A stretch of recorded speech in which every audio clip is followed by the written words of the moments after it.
Hello everybody, I am Jedi Jack Penguin and welcome to another LEGO Harry Potter review. So today we're going to be looking at set number 4736, Freeing Dobby. This set includes 73 pieces and originally retailed for $10.99 back in September of 2010.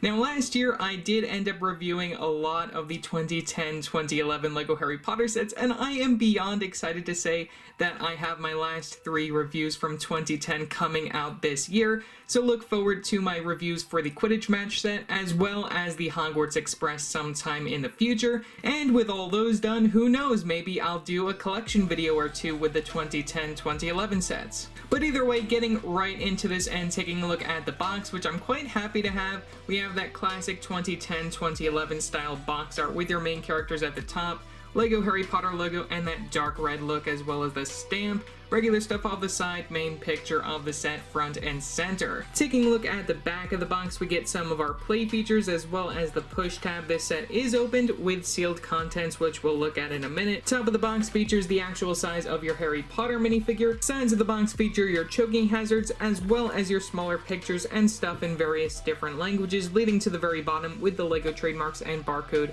for this set. So yeah, that's all for the box, so let's take a look at the box contents. Within this set, we get a total of 2 unnumbered bags to build the model and your characters, and then we get our instruction booklet. Let's take a look at that. Looking at the instructions, we pretty much mimic the front of the box from the front. Very back features the win kit for the time period. You can flip right open to a quick LEGO Club advertisement, as well as your piece count for 1 page, leading to the final overall model for this set. So yeah, that's all that I really have to say for the instructions. Of course, from the very front, you get a quick advertisement for LEGO Harry Potter years 1 through 4, a new video game at the time. So yeah, that's all for the instructions, so let's take a look at our minifigure selection.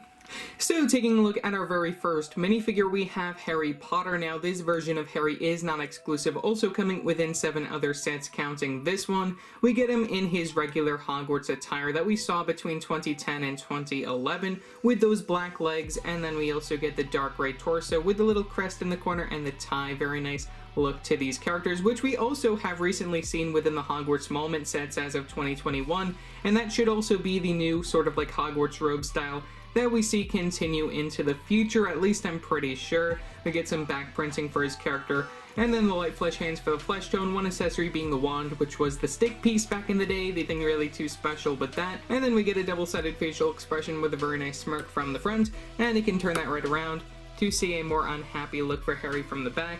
And we get that classic Harry Potter hairpiece that we saw all the way back in 2001. So yeah, that's all for our minifigure of Harry Potter. For our next minifigure, we have Lucius Malfoy. Now, this version of Lucius is not exclusive, also coming within 3 other sets, counting this one.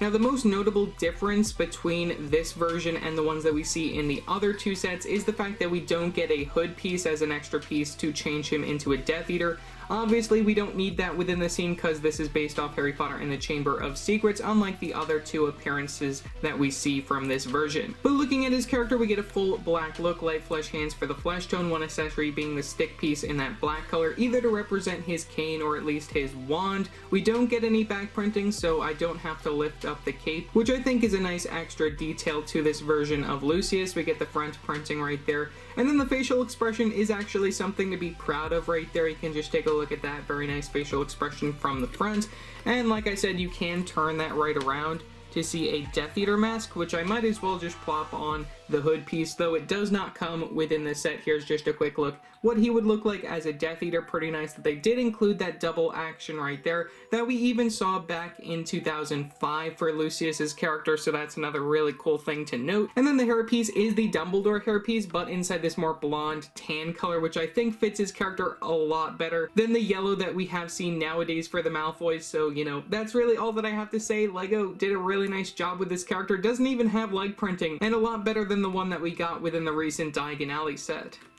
And finally, we have Dobby the house elf. Now, this character is exclusive to the set and is the whole reason why I bought a 4th or 5th copy of this set, because the one that I currently had has some horrible eye printing. You can see that it is really faded on the one that I had previously, and I'm really happy to actually have a new copy of this character. Now, for his design, we get his tea cozy inside that tan color. We get the light flesh arms and hands right there for that sleeveless look. can take a look at the front and back printing, and then we get an exclusive head mold for his character. I'm not sure if that's the same one that we saw back in 2002, but still it's fine for what it is, and we do get some pretty nice printing for the eyes, though the only down factor when it comes to that is that it does fade in like a year or two, depending on how long you had it, which the one that I just showed you is probably the one that I got within the very first set that I bought, which was all the way back in September of 2010, which it's quite crazy to think that it's been that long, but either way, that's really all that I have to say for Dobby. Now, along with Dobby, we also get this accessory of Tom Riddle's diary, or at least this is supposed to represent Tom Riddle's diary, this plain black book. No printing on it, which is kind of disappointing, but it's fine for what it is during the time period.